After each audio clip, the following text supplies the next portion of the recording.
భద్రాద్రి కొత్తగూడెం జిల్లా జూలూరుపాడు మండలంలో నిబంధనలకు విరుద్ధంగా నడుస్తున్న రక్త పరీక్ష కేంద్రాన్ని అధికారులు సీజ్ చేశారు. జిల్లా అడిషనల్ డిహెచ్ఎంఓ సైదులు చేపట్టిన తనిఖీలలో భాగంగా చర్యలు తీసుకున్నారు. ల్యాబ్ లో కనీస సదుపాయాలు లేకపోవడం, గడువు ముగిసిన మందులు వినియోగిస్తున్నట్లుగా గుర్తించారు.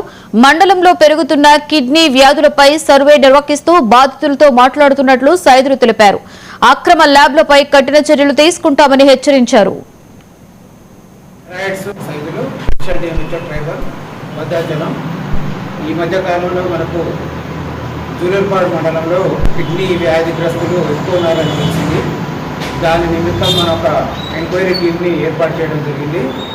వాళ్ళు ఫీల్డ్ లెవెల్లో సర్వే చేసి పేషెంట్స్ని పర్సనల్గా ఇంటరాక్ట్ అయ్యి వాటర్ శాంపిల్స్ కూడా కలెక్ట్ చేసేసి రీజన్స్ ఏంటి అనేది కూడా వెరిఫై చేయడం జరుగుతుంది.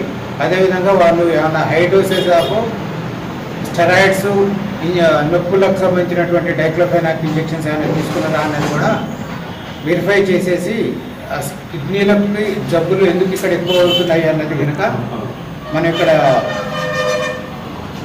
సర్వే చేసి దాని రిపోర్ట్ను కూడా మనం జిల్లా కలెక్టర్ గారికి అందజేయాలన్న ఉద్దేశం. హైదరాబాద్